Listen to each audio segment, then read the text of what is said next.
Hello and welcome. Thank you for joining us. Welcome from me, Michael Scott, in Provence, in France, and from my joint convener, Sanford J. Unger, who is somewhere near Lake Michigan, I understand, in the USA.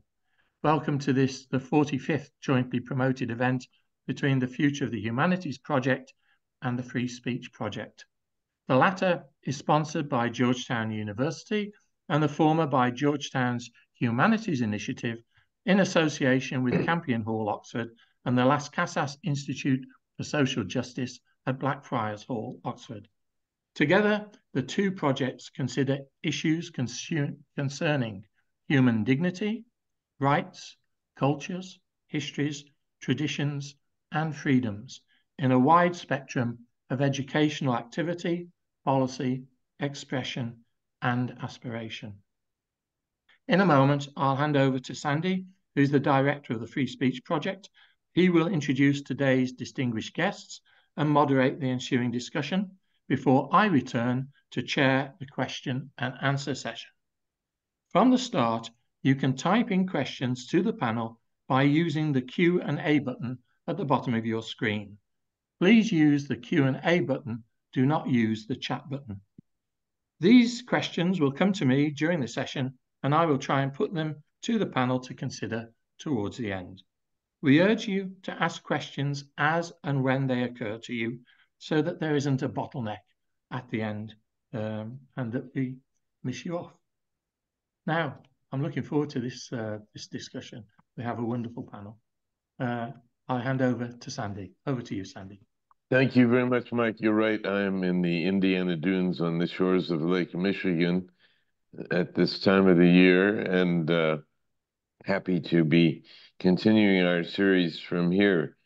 Mike and I have done this for 45 consecutive months now, and we're very pleased to be able to bring this to our friends through thick and thin, whatever the weather, whatever the circumstances. We have a particularly interesting panel today. Anne Lonsdale is a British scholar of Russia and China. She is at Cambridge University and was Secretary General at one point of the Central European University. Stephen Pfeiffer was ambassador to Ukraine, a member of the U.S. Foreign Service. He is a retired Foreign Service officer now. He is at the Stanford Center for International Security in California and also affiliated with the Brookings Institution. So he's a continent away from where some of these decisions are being weighed right now.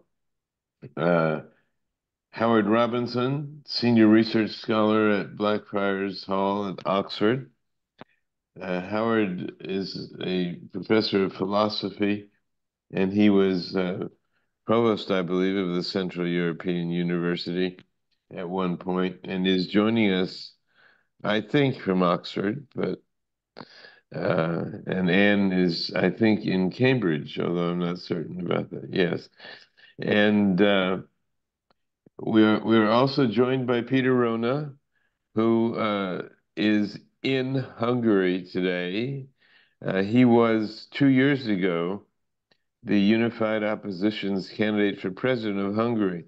He's had an extraordinary transition in his life, was a refugee from Hungary in 1956 to the United States, ended up in the UK for many years and is still there now at Blackfriars, teaches economics, was CEO of the First Hungary Fund, and has a great depth of knowledge on these matters as a result of having been in the right place or was at the wrong place at the right time.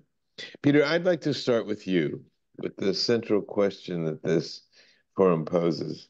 What does Vladimir Putin really want? What is his end game here in Ukraine? And we'll talk with everybody in a few minutes about how the stakes have changed or the chess players have changed recently. But what do you think Putin's ultimate goal is? Well, I think he made it very clear at the end of 2021 when he announced that he would like to terminate Ukraine's status as a state, as a sovereign nation. He would like to dismantle that. And he would also like to see the post-socialist country of Europe leave NATO, and for NATO and the United States to agree that those countries belong to the Russian sphere of influence. He formulated that in a diplomatic note, which he delivered to the United States. So it's a written document where he sets out his objectives. Those are his objectives. Now, the objectives actually are less of a surprise than it might seem at first sight. No less a scholar than Zbigniew Brzezinski noted many years ago that long before the collapse of the Soviet Union, that without Ukraine, the Soviet Union and now Russia is not a great power. So if Russia wants to be a great power, it has to, as it were, reconquer Ukraine and terminate the independence of Ukraine. And that is Russia, a very important middle power, subservient to China. So it is a genuine problem from his point of view that he is now addressing. What that objective, however, will not be realized. That is clear. Whatever the outcome of this conflict is, that is not what will happen. What his end game is, I think, is very difficult to tell. How he will undoubtedly, he now undoubtedly knows that this step is much more fraught than he had first imagined. It has extraordinary serious consequences that he cannot control. And how he gets out of this jam is a very, very difficult problem for him and for us as well. And Lonsdale, we were going to have with us today a former member of the Ministry of Digital Transformation from Ukraine, Gosana Momedieva, who has kept millions of Ukrainians linked to their government and to their society throughout this war. But she unfortunately had childcare issues this morning. She's now at Georgetown University and was unable to be here. So I can't expect you to speak for her, but I would ask, given the depth of your knowledge about this area, how you see whether you see Putin's efforts being foiled by other European countries, which on the one hand are afraid that he might decide to invade them if things go too well or too badly in Ukraine, and what you think about does Putin have anything to worry about on the home front? There have been such losses, such casualties among Russian troops. Well, difficult to say. I'm not sure that I think Putin knows really what he wants, because sometimes he has rather wider, broader statements about the end of the Soviet Union being the biggest disaster of the 20th century. And he seems to wish to rebuild that union. And certainly my last job was in Kazakhstan, and in Kazakhstan, they worried quite a lot about just where Putin's aims might go. And a lot of Kazakhstanis, of course, were very worried when Putin intervened. Helpfully, it turned out, to the Tokayev government last January, but it's a very complicated story there. As for the situation in Europe, thank goodness we've held fast so far, but I do very much fear that the United States will move into an era when there's no hope of getting help to Ukraine, and possibly a wish to get rid of NATO altogether. And I think the recent election of a vice president, or choice of a vice president for President Trump, will not be good for any of us. Steve Pfeiffer, you've spent quite a lot of time in Ukraine. and represented the United States there. How do you, if you were in Ukraine today, what do you think you'd be seeing and hearing? Well, I think this goes back to Vladimir Putin in a way. Vladimir Putin fundamentally does not understand Ukraine or Ukrainians. There was significant evidence, I think, that he believed when he launched this invasion in February of 2022, that the Russian military would prevail in a matter of weeks, that they would even be greeted as liberators. For example, the Ukrainians reported that one of the convoys that they shot up north of Kyiv in the early days, they found a truck filled with brand new uniforms, dress uniforms, which they assumed was for the victory parade that never took place in Kyiv. But I was in Kyiv about 3 months ago, and Ukrainians, I mean, they're on one hand, they're weary of the war. I can understand that. But they also remain pretty determined. They continue to believe that they can and that they will win. And when you ask them define win, they define that as recovering all the territory back to the 1991 border. Now, that may or may not be realistic, but Ukrainians are pretty determined to continue this fight. And they have been surprising the Russians and the world now for 2 years and 4 months. And I think they may continue to surprise us with their tenacity and their resilience. One of the factors that has emerged is and who would have guessed this some couple of years ago when it all began, the centrality of Hungary to this circumstance and this situation. Howard Robinson, you're one of 3 people on this panel who have spent some time in Hungary. And Anne Lonsdale just said that she thought there'd been some unfortunate news because of the selection of Donald Trump's running mate, J.D. Vance, for vice president. Can you help us put together this puzzle, why Hungary has a central role here? And then I want to go back to Peter for him to explain more about Orban's ideas and roles here. Well, I was talking to at a college piece not very long ago to a contemporary of mine who was actually served in the British embassy there, I think in the 70s or 80s. And I think he was in the intelligence services, because when I asked him whether he was, he said that's what people say. But perfect Hungarian, but classicist. But he couldn't believe, and I can't believe, with Hungary's history, how they could possibly have any natural sympathy for the Russians, whom they hated like poison. So it's really a mystery. Now, Hungary, I think, is the only one of the East European countries where the list of the people who were collaborators with the communist regime, informers and all that, has never been released. I think that's right, isn't it, Peter? Now, everybody seems to think they know that Orban's father was very active in that, moving from being a ruthless informer to being a ruthless capitalist. There's stories that Orban was no better off, or Lazar, some of the other people. Now, whether that's got anything to do with it, whether the Russians could actually expose them if they didn't play ball with them, I've no idea. Or it could be just the natural sympathy with a kind of authoritarianism. Why would Trump be interested in Orban? It's the same kind of illiberal populism, nationalism that they all believe in. So how are these various factors break down? I don't know. Can I just add one thing about Ukraine itself? I went to Odessa on a sort of Soros thing. I can't remember what it was. And it was, I think, 2009, when elections were about to take place. All the posters were supporting the Russian-speaking candidates. Now, and that's not quite in the Crimea. That's a bit further along the coast.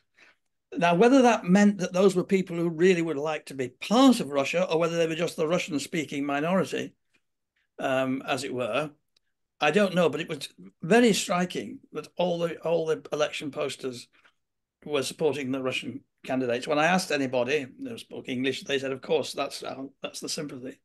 How important that is in these parts of the country, I've not the faintest idea now, or whether they've been put off by what's happened since. I have no idea.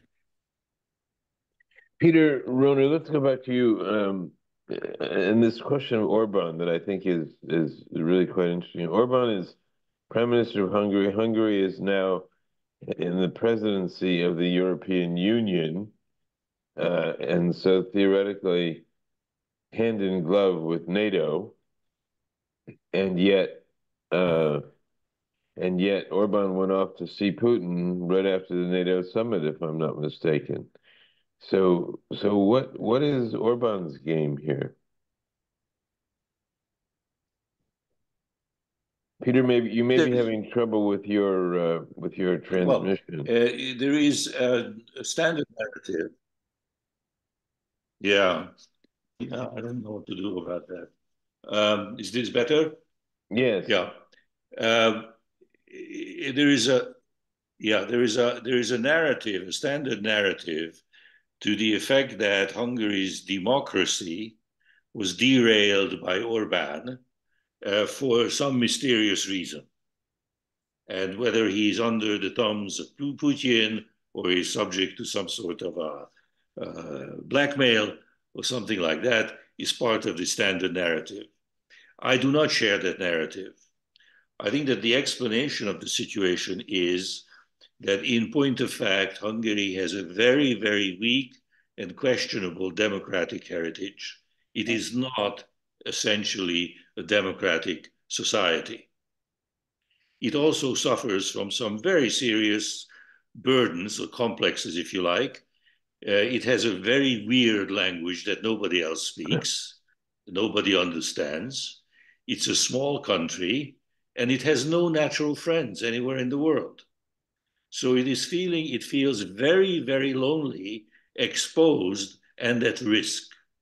Those considerations propel Hungary in the direction of wanting a very strong, powerful leader, backed up by an uncle, an almighty uncle, who will protect them. So the Hungarians will want some kind of a protection, which they, in their experience, in their sense, the collapse, the period following the collapse of the Berlin Wall did not provide them with. Instead, capitalism, the transformation of their societies into Western type economic and social structure has brought to them, has inflicted upon them very serious hardship. There are a lot of very, very poor people in Hungary today, and there are very few very rich people in Hungary. So it's a very divided society in terms of wealth and income. Orban's political strategy is built on this. He's saying, I will take care of you, and I have a granddaddy or a daddy called Vladimir Putin who will back me up. And if he doesn't, the Chinese will. Between the two of them, I will have enough backing to protect you. To that, the Hungarian population, very large part of the Hungarian population says, yeah, right on, fine, thank you. Good, do it. And the opposition has not been able to articulate a response to that. So, whereas, I had a very special situation because I had a certain kind of moral credibility. I was 14 years old in 56. I had a certain participation in the events of 56, despite my very young age. And so I was the embodiment of the tradition of 56 and the tradition of rising up against Russia. And in this very strange schizophrenic way, people deeply respected that. And they considered that to be part of Hungarian tradition, Hungarian heritage, so on and so forth. And at the same time, there is this very deep-seated fear of being alone, being exposed, being abandoned, if you like. It's almost like a child who loses its parent and feels abandoned. It's a sense of abandonment that the Hungarians have, their interpretation of their history is an endless, repeated story of being abandoned, most particularly in Versailles and the peace treaty of Versailles, but thereafter being abandoned and being chucked to the Soviet Union, and so on and so forth. And then there come these problems that are partly domestic and partly international, such as the rise of Nazism, fascism in Hungary between the two world wars, which they were unable to cope with. But at the same time, they also felt, yeah, we were unable to cope with it. We didn't really solve it. But did anybody help us? No. So where was England? Where was France? Where was the United States in 1930? Nowhere. Where were they in 1956? Nowhere. And so on and so forth.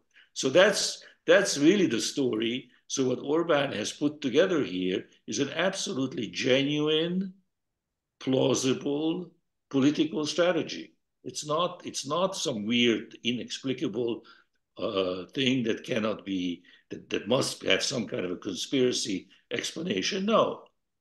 From his point of view and from the point of view of Hungary and Hungarian history, it is a perfectly explainable, explicable turn of events. Sad as it is.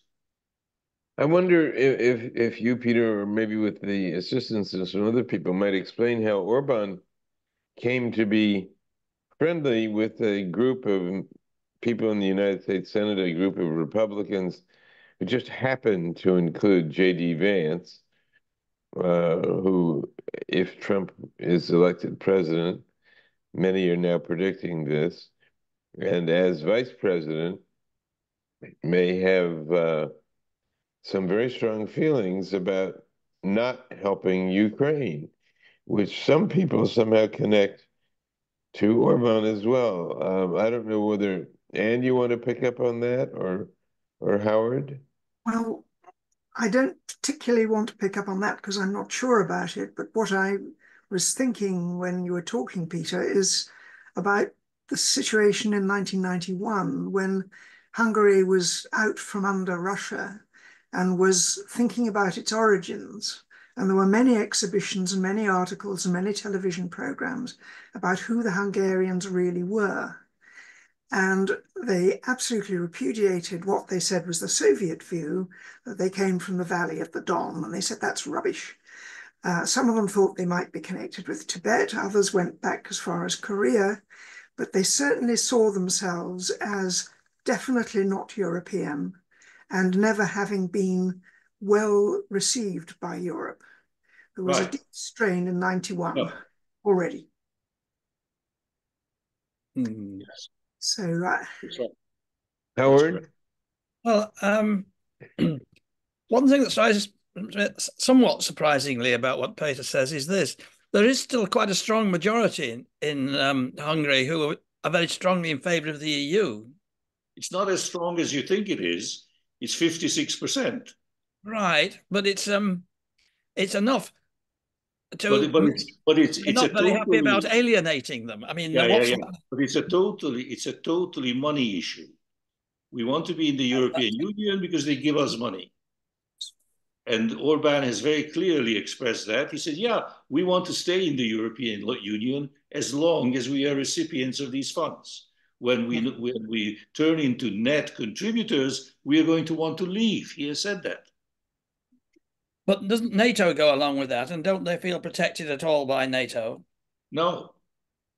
No, they have grievous doubts about NATO after a whole series of events that they don't feel. I mean, partly to respond to the point that you make, and at the same time to respond to the question that Sandy has raised. Orban, some 6-7 years ago, came very firmly of the view that European or Western liberalism is dead. It's finished. No future, no hope. Then the next question is, well, what will replace it? Okay? And he has not really come up with a very persuasive answer to that. Even to his own mind, I don't think he quite believes he has the answer to that question. But he says that the rising power is somewhere out there on the east. It's certainly not in Western Europe. So the answer to the question of what future for Hungary, well, the future of Hungary is in the East. This is why he labeled his program, I guess it was some 6-7 years ago, opening to the East. That was his campaign program, right? Mm-hmm. Now he got himself into all kinds of complications along those lines, and he's now in and not in a very good place in many respects, in diplomatic, economic, etc. connections. So he's in trouble with that view. But that is the answer. Now, because he believed that, he also believed that American liberalism is also dead.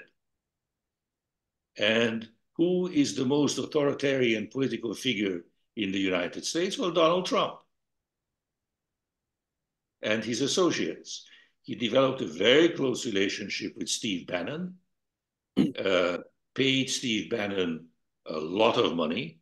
Steve Bannon came to Hungary a number of times to lecture for very substantial fees. And partly through Steve Bannon, also through others. Borka was a close associate of Orbán before he became a member of the White House elite under Trump. He's Hungarian. Through those connections, he built up a wide, broad, and deep connection with the Trump, shall we call it, establishment. And Vance is one of the people who he's very close to.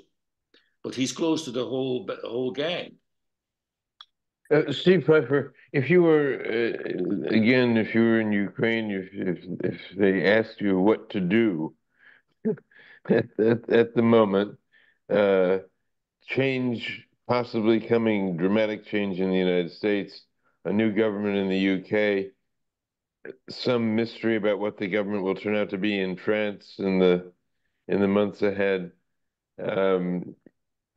If you were Ukraine, you might be very worried about what to count upon and what not to do. What's their alternative? Yeah, I'm sure. Sandy, first let me get back. I mean, the question about the Republican Party and people like Orban. I mean, I actually think if you look at the MAGA wing of the Republican Party, you see both with regards to Orban and Putin, interest in them because, one, they like strong leaders and they are prepared to accept more authoritarian leaders. I think there's a certain part of the MAGA wing of the Republican Party that is not that committed to democracy, small d. But also I think there's affinity because they look at people like Orban and Putin and they see leaders who have conservative social values.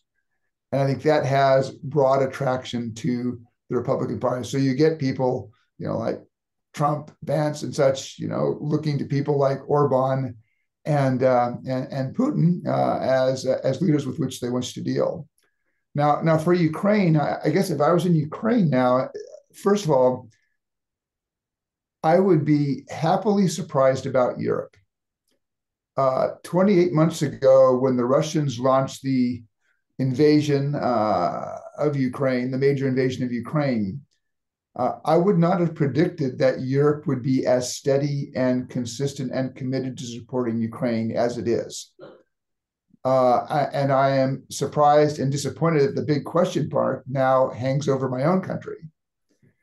And it really does, I think, turn on our election in November. If President Biden or a Democrat is reelected, I think the United States will remain committed to supporting Ukraine. I believe that if Mr. Trump is returning to the White House, that will be the end of American assistance to Ukraine.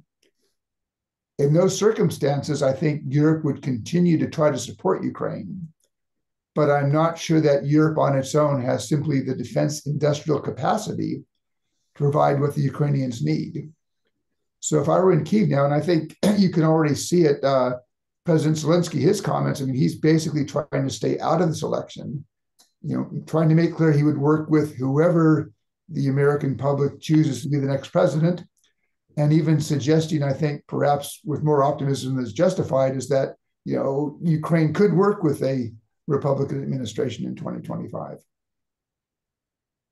I would only add to that that I understand that Boris Johnson, in his half-an-hour conversation with Trump yesterday, I think it was, made it clear to Trump that if he abandons Ukraine, he automatically also says goodbye to Europe, and made the point to Trump that, look, if that's what you want, fine, that's what you want. But the consequences of that to the United States, both economical, political, and military, are very, very serious, and you need to assess those. But you presuppose that Mr. Trump understands those consequences. I mean, John Bolton, who was Mr. Trump's third national security advisor, believes that he will take the United States out of NATO. You know, he may not take the United States formally out of NATO, but you know, you can remain a member of NATO and not do much. And I think even Mr. Trump's return to the White House, this is somebody who in February said, if they don't pay as much as I want, tell the Russians to do whatever the hell they want. You know, what does Vladimir Putin in January of 2025, if Mr. Trump is back at the White House, what does he think about the American commitment to NATO? I think that's a very fair point. I don't disagree with that. I'm just reporting what I think our concern is who is I've been told the last few hours what to play. Now, you know, Johnson's argument is that look, be careful. You're talking about a market of 480 million people. That's the European Union, and you add to that another 100 million with Turkey, etc. On top of that, it's a 500-600 million population that you're talking about. You're going to lose that. And if you think that the American economic system is strong enough to lose that market, the richest market in the world, I think you have another thought coming your way. And I think I know that kind of thinking for a Trump presidency is now going around in Brussels. That, okay, he's going to leave. That's not necessarily such a bad thing. We are going to organize ourselves. We will have, if he wants Fortress America, fine. We will have Fortress Europe. And the United States has tremendous technological, industrial, etc. capabilities, but they have that because they won the Second World War, and they saw to it that we Europeans and others couldn't quite develop it in competition with them. So if they want to say goodbye to Europe, terrific. We will have a Fortress Europe, and within 10 years, we will be very, very serious competition for the United States. I think that narrative is going to be permeating American research groups and think tanks and so on and so forth in the months ahead. And what a future Trump administration does with that, I don't know. I suspect John Bolton is probably right. He does know Trump very well. Many of the things he said about Trump turned out to have been correct. So I don't dispute any of the things that you said. I am just saying that the so-called abandonment of Europe by the United States is nowhere near as dramatic and frightening a thing as many people, particularly in the United States and some of the intellectual circles of Europe, believe. If you were the head of Rheinmetall, you would say, terrific, I'm all for it. Get the hell out.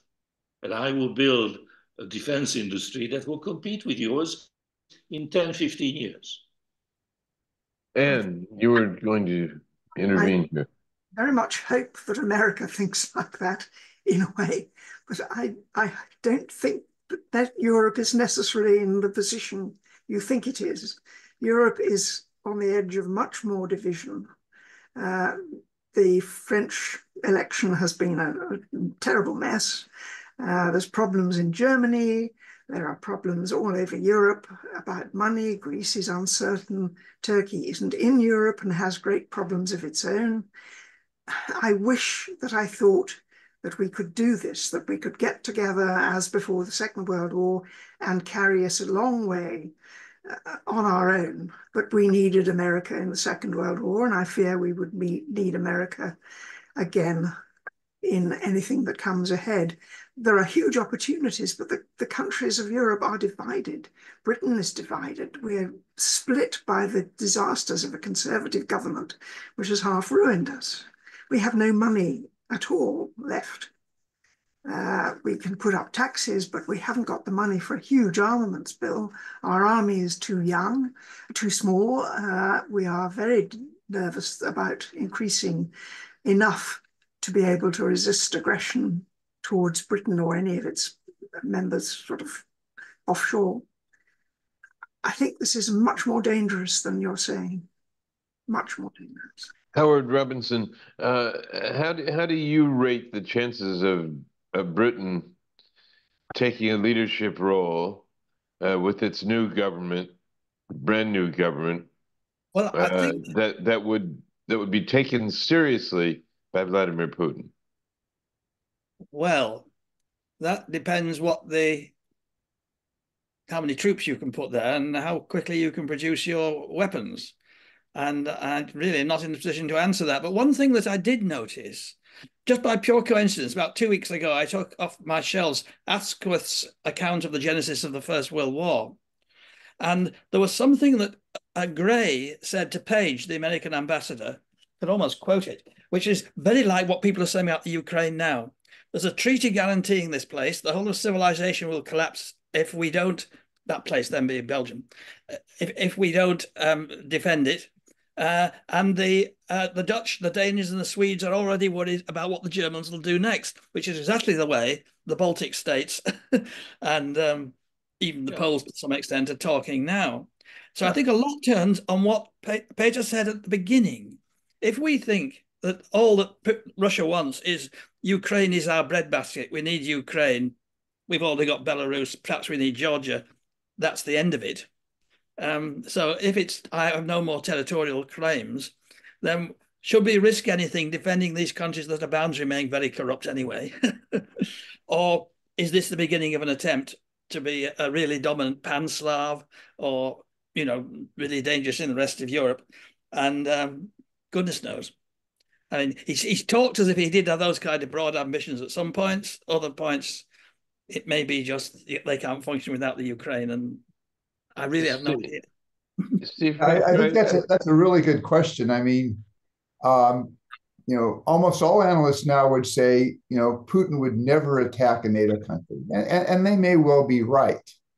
But those same analysts, if you go back to 2018 and you'd ask them, would Putin launch the kind of invasion in 2022 they launched against Ukraine? They would have said, oh, that would never have happened.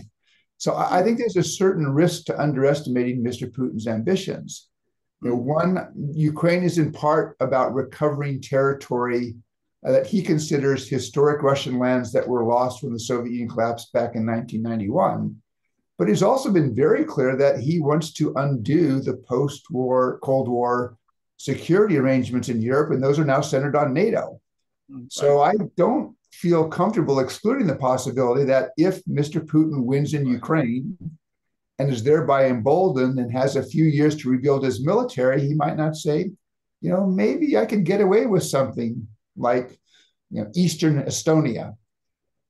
And, you know, particularly if he sees the United States walking away from Ukraine, not having lost a single soldier, is he going to think that the United States is going to commit its military power to Estonia?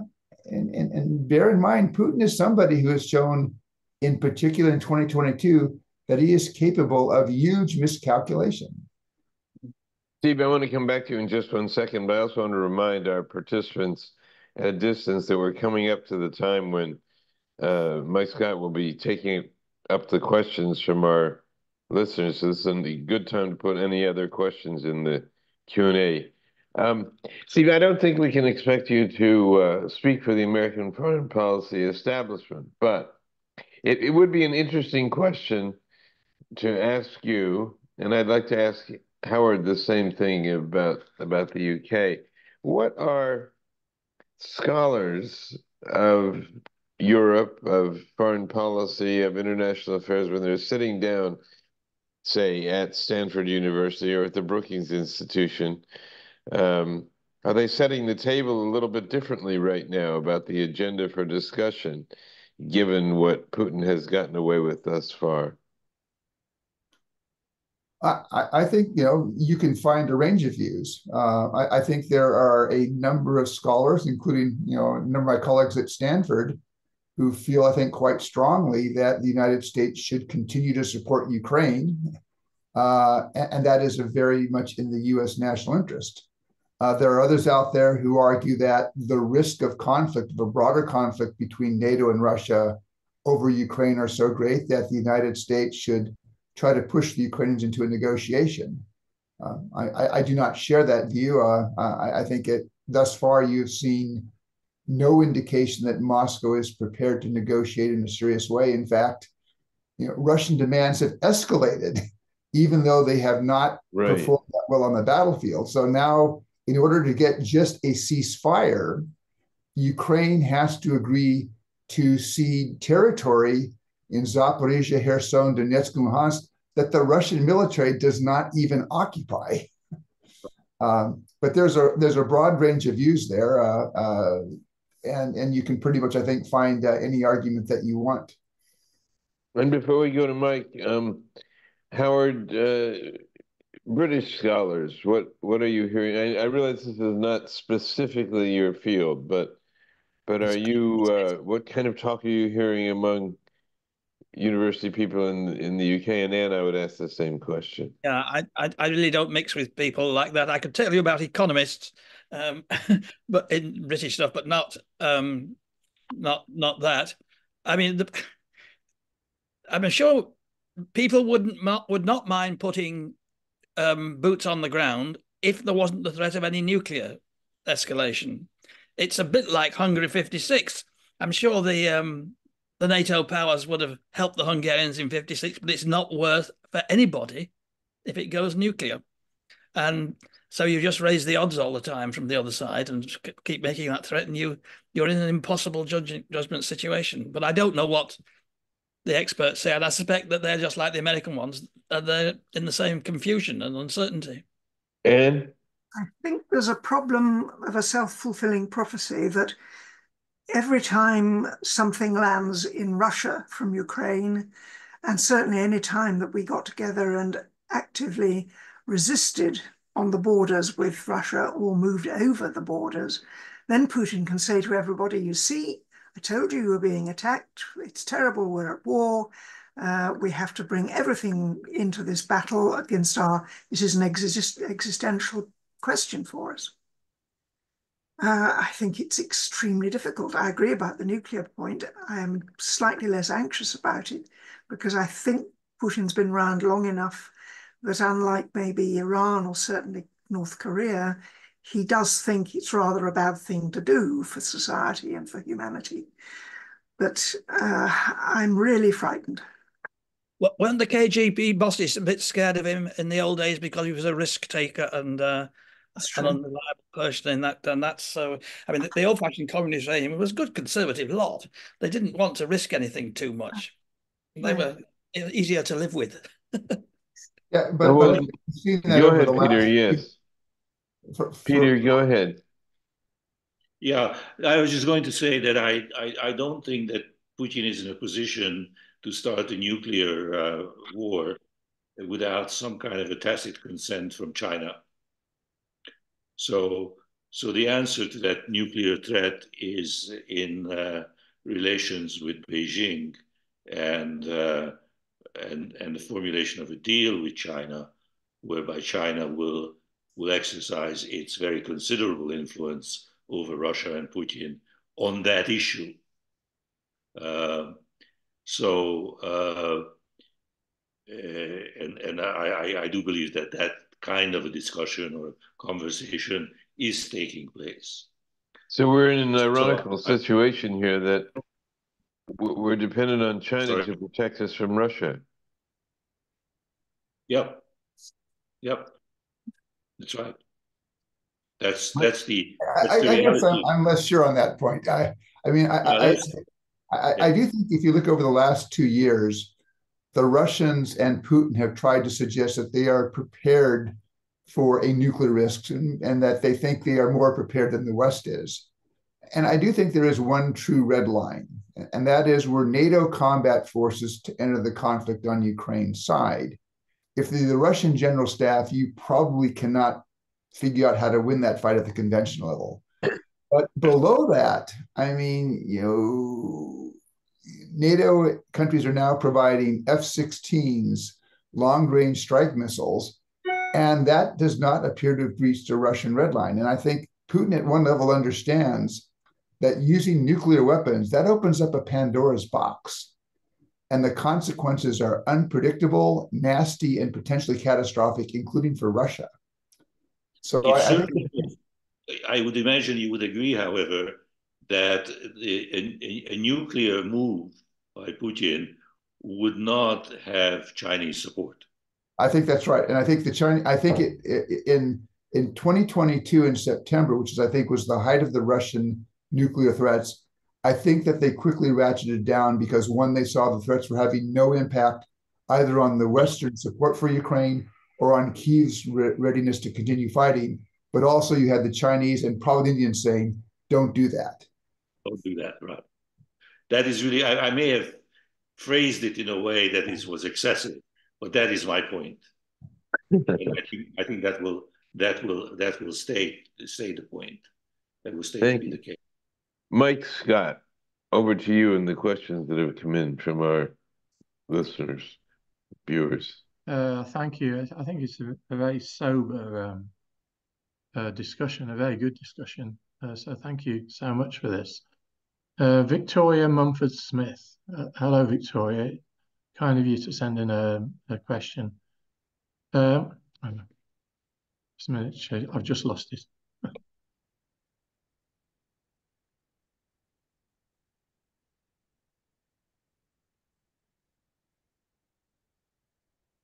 Sorry about this. Basically, what Victoria is saying is,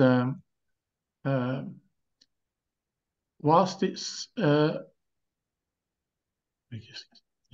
while Putin's invasion and subsequent treatment of Ukraine is unforgivable, the number of Russians who died as a result of World War II was approximately 24 million, by far the greatest number of any countries involved. Is it possible to understand that Russia feels nervous when NATO countries approach its borders? Anne? I'm thinking of how much of Russia is not really affected by this.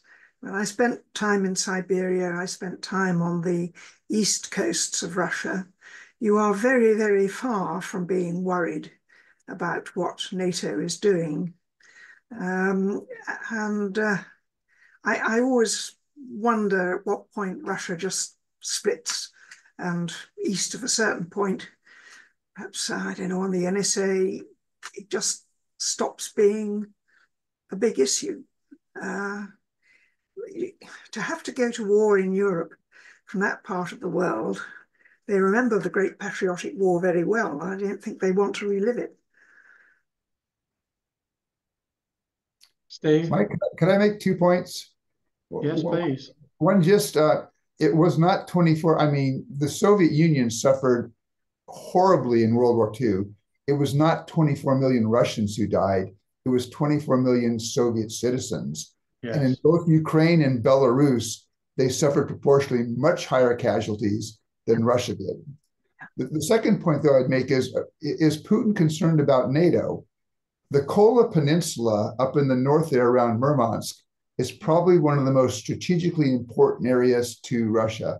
It's where they base their ballistic missile submarines, their strategic bombers, lots of nuclear weapons. The Finns and the Norwegians have said in the last year and a half, the Russians have basically denuded the Finnish-Russian and the Norwegian-Russian border of troops. They're down to 20%. that doesn't suggest that Putin is really afraid of a NATO invasion. I think Putin's concern is not about a NATO invasion. He doesn't like NATO because NATO constrains his freedom of maneuver vis-a-vis what used to be members of the Warsaw Pact. But it's not fear of a NATO invasion. Yeah. Everybody seems to be agreeing on that. Yes. Let me go to another one. Steve Collier. Do you think Trump has any specific action in mind when he says he can end the war in Ukraine in short order? Or is this just political theatre? I suppose we should go to you first, Steve. Political theatre. Political theatre. Yeah. Everybody agree? Anne? Yes. Yes. Do you as a kind of a corollary to that, do you think that Putin is influencing the American election in a variety of possible ways? Well, I don't know. The answer to the first question, Viktor Orban has written a letter to the heads of state, heads of government of the EU, in which he explained that he discovered in the course of his conversations with Trump in Mar-a-Lago when he visited Trump, that Trump has a well-developed specific plan for bringing this conflict to its conclusion, but he will not announce it until after the election. But he, Orban, is persuaded that this is a good and realistic plan that Trump has.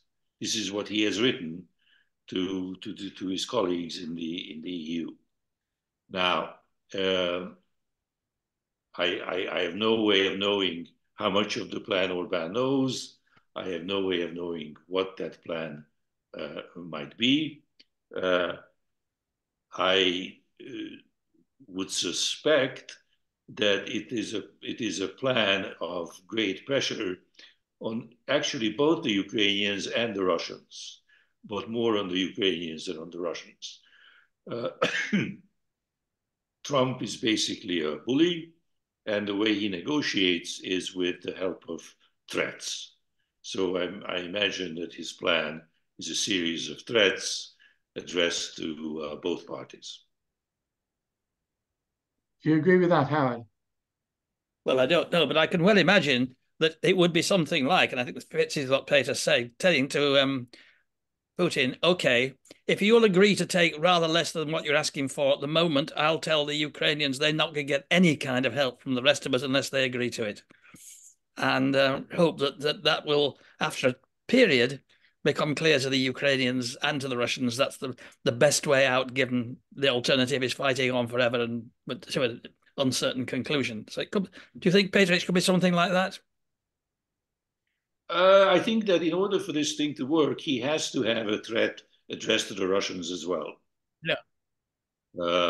So I think it's probably a stronger threat vis-a-vis the Ukrainians, but there's got to be a component threatening the Russians as well. I think there is an assumption, a widely held assumption, that Russia is in a better position to outlast the conflict, that it has the means and the resources to carry this on longer than the Ukrainians, particularly if the Ukrainians no longer receive any support from the United States and Europe and the others.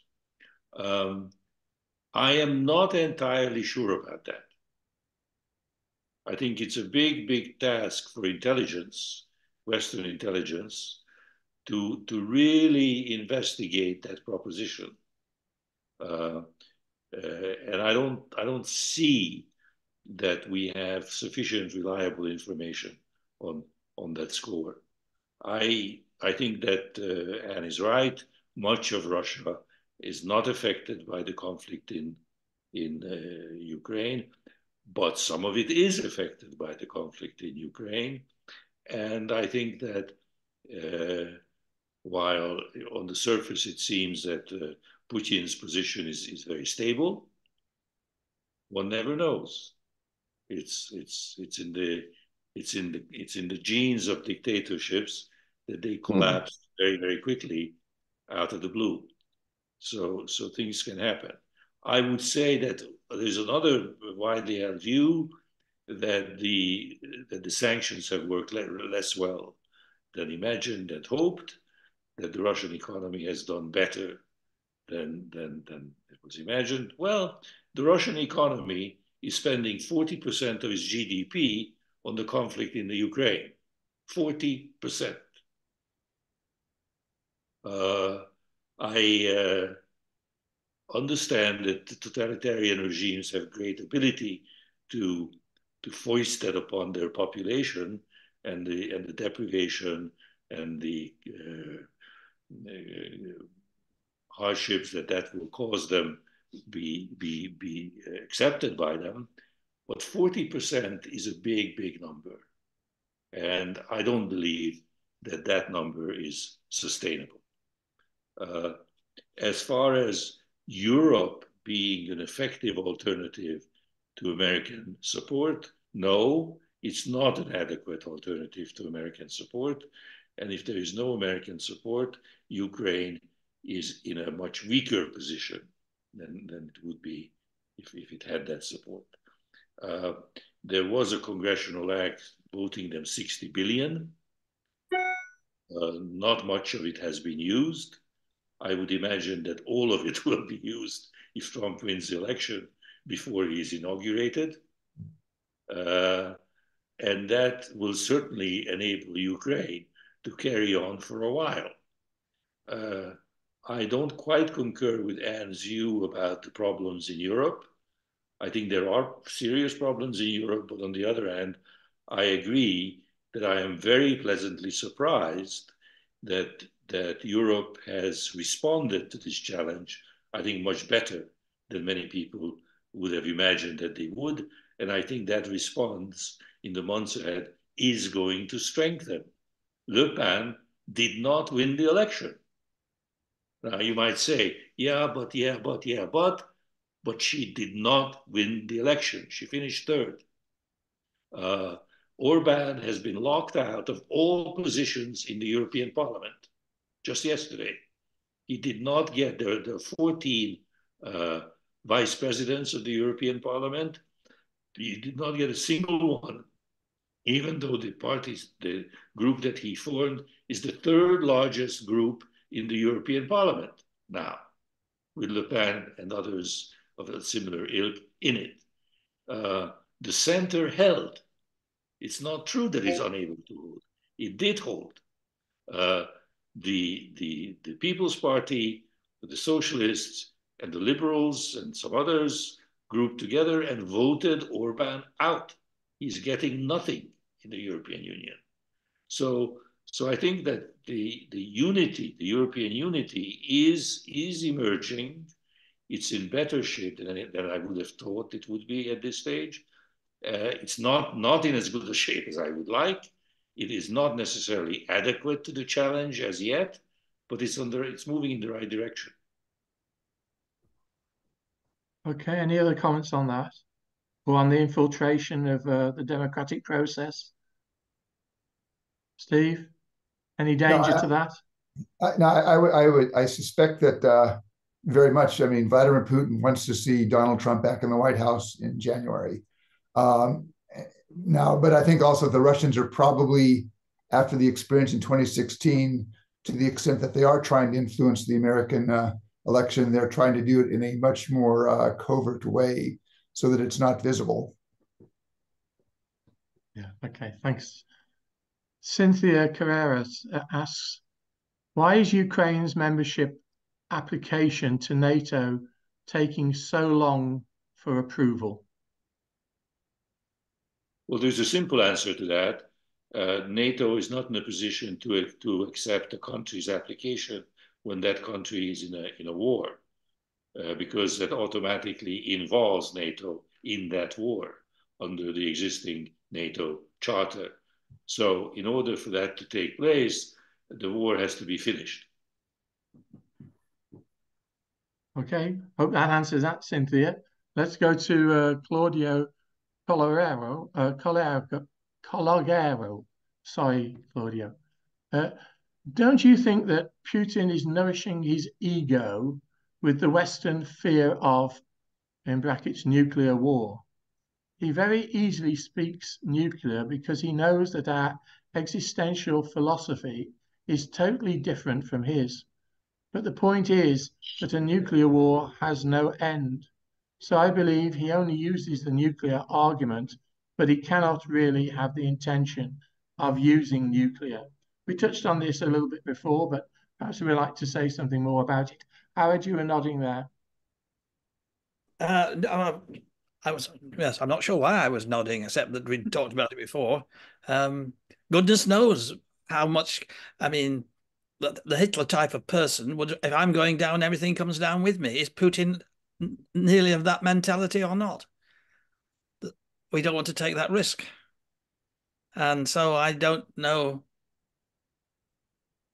I'm not the right person to answer that, I don't think, even though I might have been shaking my head in some direction. Yeah. As long as you weren't nodding off to sleep, that's all. No, that certainly wasn't doing that. I'm not saying that you were. Anne, would you just say nothing else to say on that question? Stephen? Okay. I don't. Vladimir Putin does not want a nuclear war. He understands that would have tremendously bad consequences for Russia. What he does want, though, is to people in the West to think that he is more prepared to risk that as a way of intimidating us. And in this case, I think we can choose not to be intimidated. I thought the French response after one of the nuclear threats in 2022, the French response was perfect. It was, we have nuclear weapons too, full stop. Yeah. I think just to put this into a context, I think everybody would agree that Russia would not come anywhere near winning a conventional war against NATO. Starting a conventional... What? Not now. You agree? Not now, no. It's not in a position to start a conventional war. It cannot wage a conventional war with NATO. That's a losing proposition for sure. Putin knows that. His answer to that is, yeah, I cannot win a conventional war. Therefore, if it gets to the point where we are facing a conventional war, I will use nuclear weapons. I think the right answer to that from the West is, look, we are going to support Ukraine to the hilt. We don't accept your territorial claims. We don't accept what you have done in Ukraine.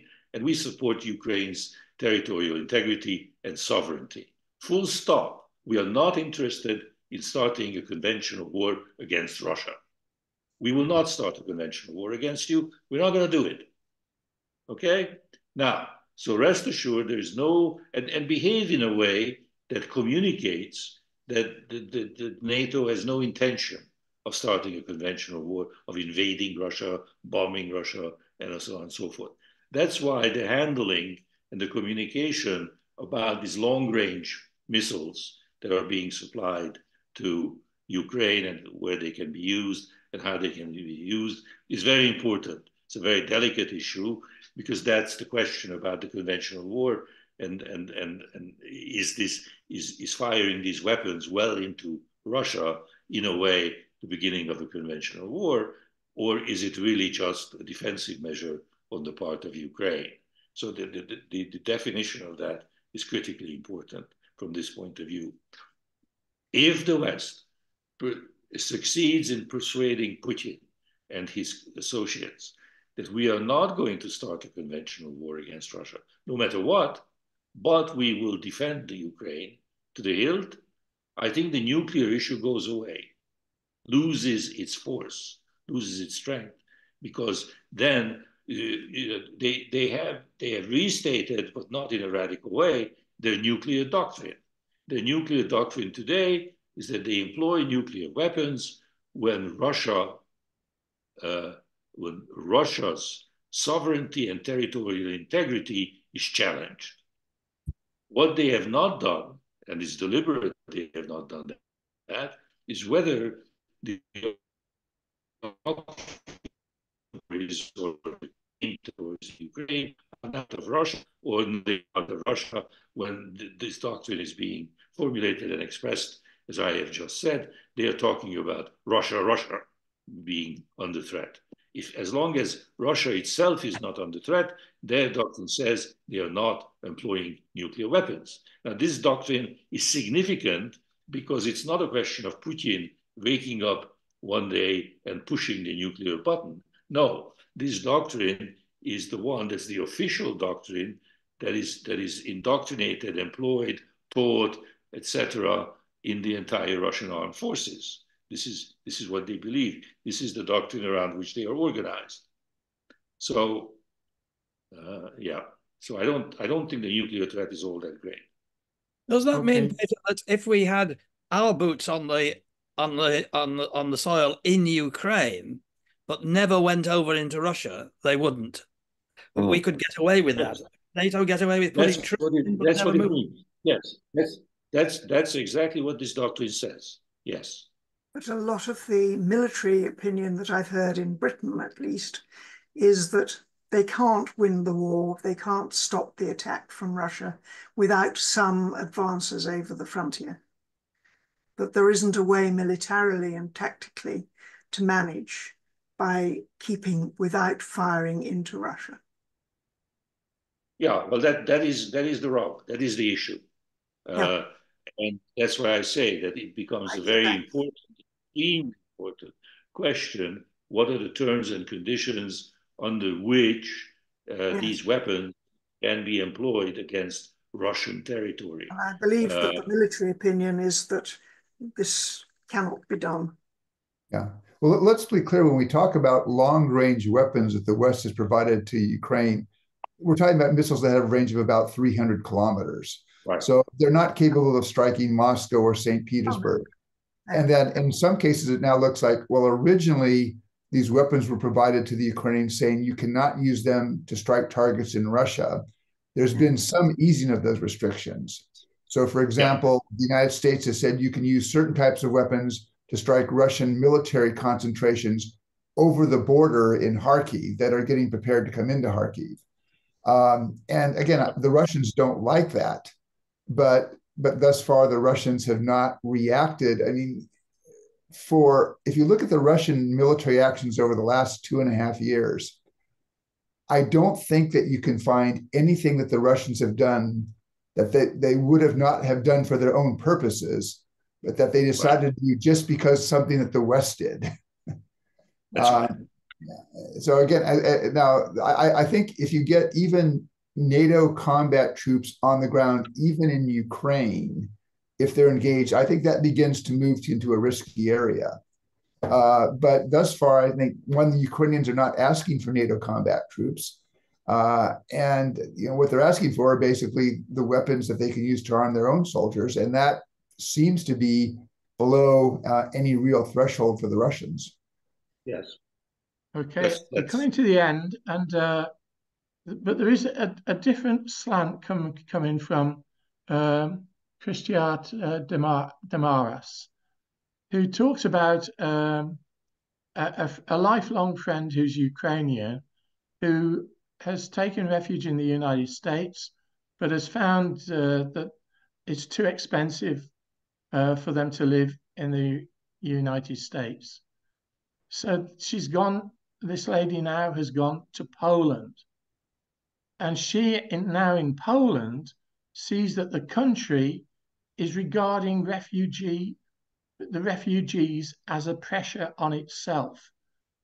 Do you see, our questioner asks, do you see the pressure the refugee situation might place on countries and their citizens as potentially significant enough to shift views of support for Ukraine at government level? No. No?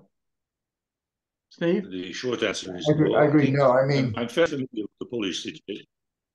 Yeah. Yeah. Everybody agreed on that? No, Anne? I hope I think what you have is you have a couple of specific issues, particularly in the field of agriculture, which are producing a conflict in Poland. But in point of actual fact, Poland has done very well with the Ukrainian refugees. There are over 2 million of them in Poland now. They have eased a very serious labor shortage problem that Poland was having 2.5 years ago. The Polish GDP has much benefited from this. So apart from the isolated question of a certain segment of Polish agriculture, this is a non-issue. Okay, thank you very much. I must say that Christian also said thank you very much for the event, and what a good event it's been. We're going to have to close it now. May I also say what a really excellent discussion we've had today from you. Do you want to say anything else, Sandy, before I close it formally? Sure, Mike. Thanks very much. Thank you to everyone on this panel. We are speculating inevitably on some of these matters, and they seem to get more complex every day, given the electoral situation and given Mr. Orban's dabbling in this matter. You all brought very useful information to the table. So thank you. Thanks to our viewers and listeners. Thanks to Georgetown University for its ongoing support of this series now for almost 4 years.